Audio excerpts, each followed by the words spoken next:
Hello and welcome to the next episode of Japanese with Houghton and Mackay.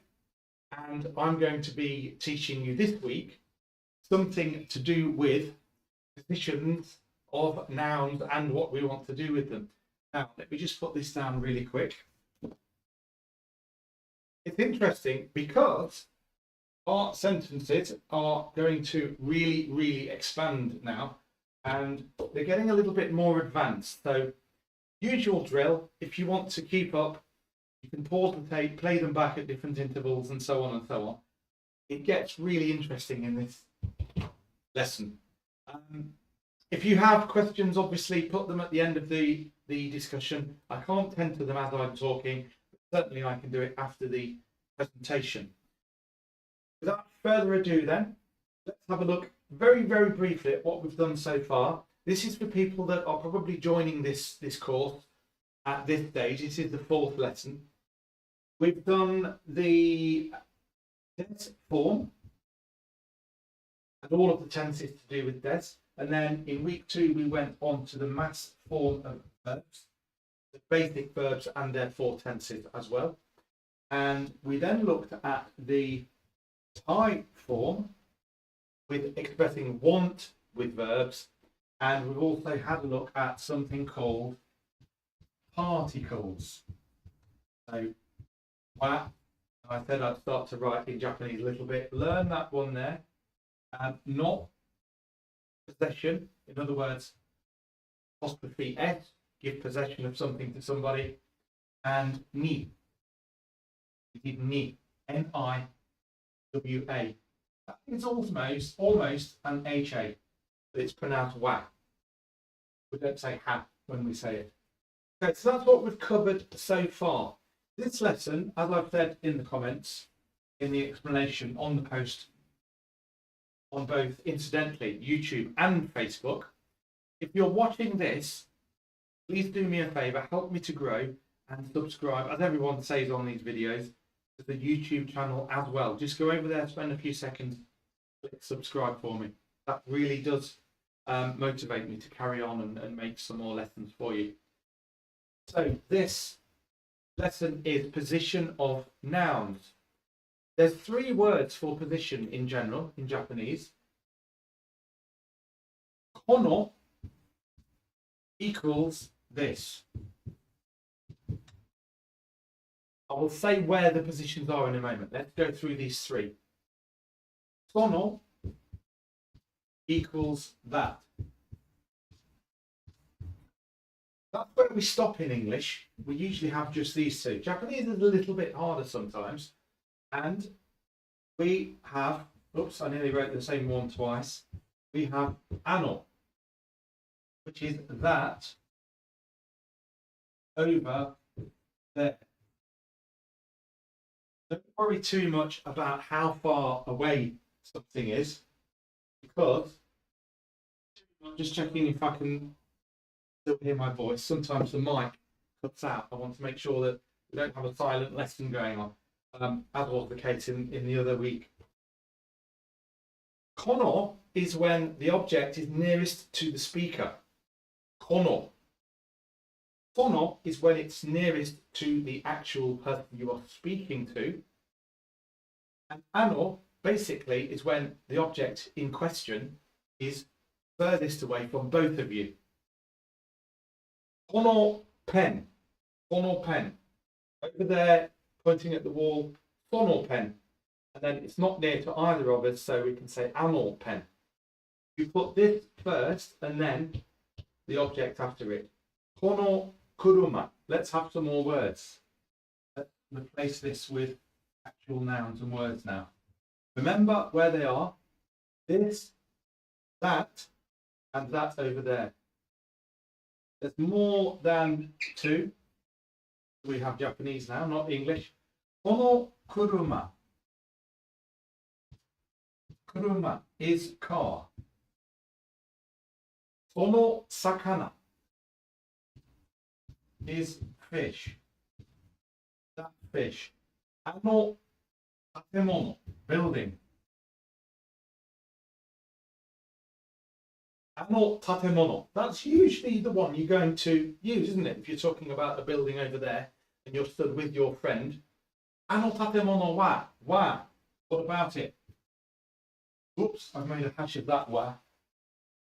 So, wa or wa. Same thing. Ano tatemono wa. What about it? When you say wa, remember, you have to then explain something about the subject. Wa always points to the left, making this the subject. Everything afterwards is about it. What did I just knock over? A person.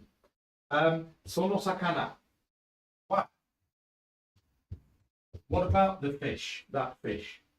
Now you need to explain something about it. Kono kuruma wa. What about this car?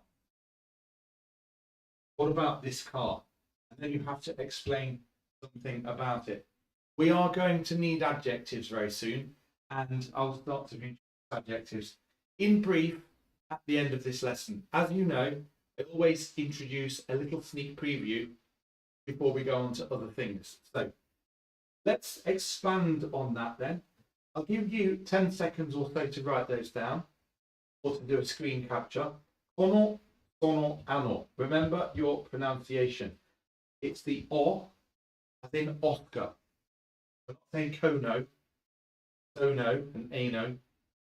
It's ano, sono, kono.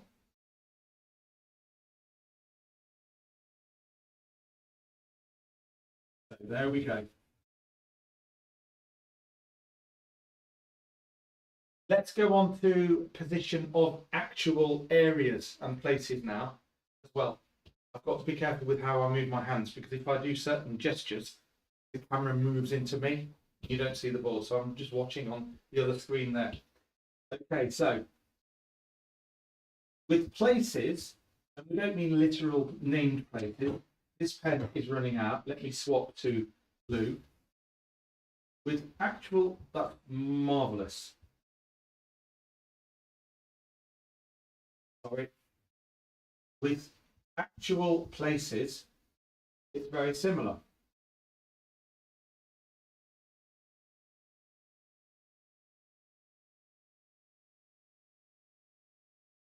Actual places, I don't mean names of places like hospital and airport and so on. I'm talking about generalization of areas. Koko, this place. Koko. Soko, that place over there. Asoko, that place over there, not near to either of us. You know? Koko, soko, asoko. Koko ni. Koko ni. I'm going to make this slightly harder now. Pay attention. Koko ni aru inu. Let's have a dog. Underlined is dog. Inu. Koko ni aru inu. What's wrong with that? We need another word there. Let me put I in there. Hone in on that, because they're two words depending on whether something is animate and inanimate. Koko ni iru inu. You can also have hito, person. If the person is not, if it's an inanimate object, I nearly said if the person's not alive, ridiculous. If it's an inanimate object, soko ni aru is what you use there, and then you put the inanimate there.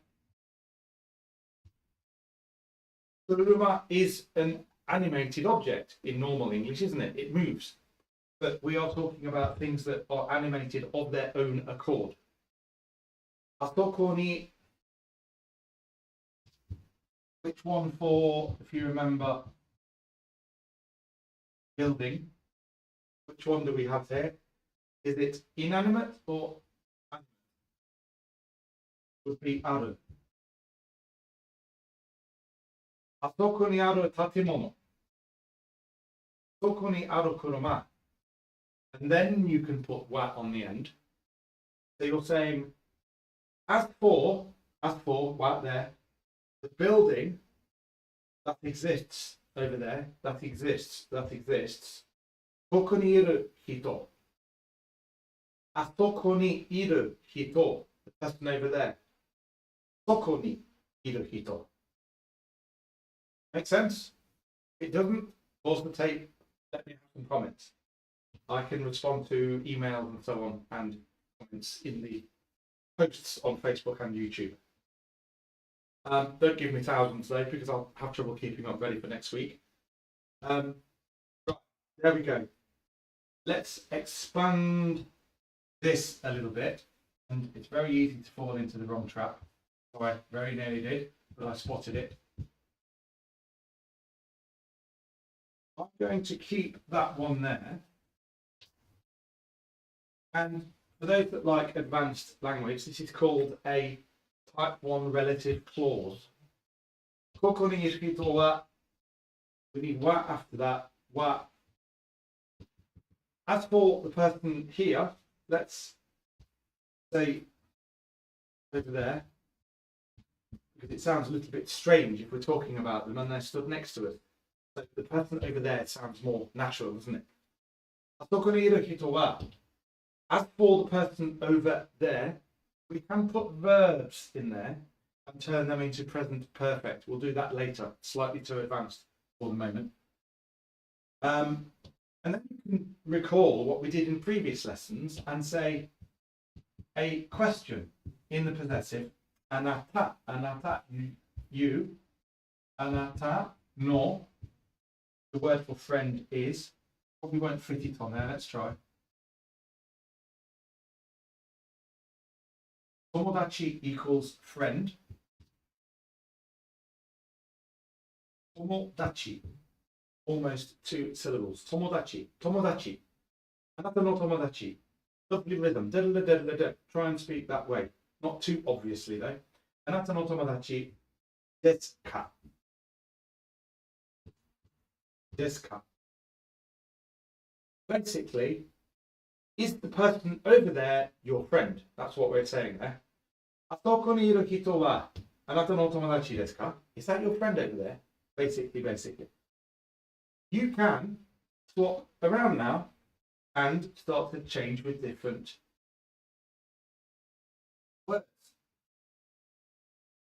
You can say sensei for teacher. Is that your teacher over there? You can say dog. Inu. Is that your dog over there? You can say over there because it's kind of nearer. You can say I was going to go really advanced there.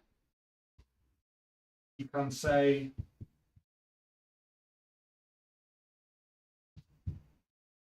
that means house. Yeah. We wouldn't say friend now. We would have to change that. And you can leave something out. When we say anata no desu ka, we are saying yours. It is yours. Soko ni aru ie wa anata no desu ka? Is the house over there yours? Full stops in Japanese are usually little circles, by the way. We're not saying a big O, because that means face. Make sure you keep it small. So, full stop. Soko ni aru ie wa. Soko ni aru ie wa. Stop a little bit on this, because it's almost like a blurb for a book. Here's the story, and in a moment I'm going to tell you about it. As for that house over there, anata no desu ka? Is it yours? You can break down with these sections of sentences. Now, if we are already talking about the house over there, then this will suffice, because everybody will know what's being said, what we're all talking about. Anata no desu ka? They wouldn't say therefore what, because you've already said the house. So you don't have to always give lots and lots of massive sentences if everything's already being said. Okay, let me just check something really quick. Yeah, thought the screen had frozen. So there we go. Positions and so on. Slightly difficult, I know, but make sure that you learn and do those. Now, just to finish the lesson really, really quickly, we are going to have the beginnings of adjectives. There we go. We're going to have the beginnings of adjectives. So,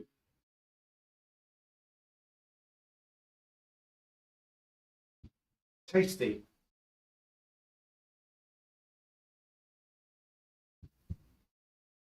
Let me do the eyes in this form. Roman numeral style. Atsui, hot. Have the opposite. Samui, cold. Oishii, tasty. Hot, cold. Okay. My adjectives have their own tenses, and these are very similar to, if you remember the Thai form of the verbs. Go back onto last week's tape on both YouTube and Facebook to understand how to look at that. Very similar to this. Atsu, we drop the I every single time when we want to change the tense. This has two I's, so we drop the last one. Oishi is tasty. Oishi kunai means it isn't. Atsui is hot. Atsu, drop the I. Kunai isn't hot. Atsu kunai. Samui is cold. Samu kunai isn't cold. Now let's expand it even further. It wasn't tasty. Again, drop the I. Oishi kuna katta. Atsu kuna, drop the I. Katta. Samu kuna, drop the I.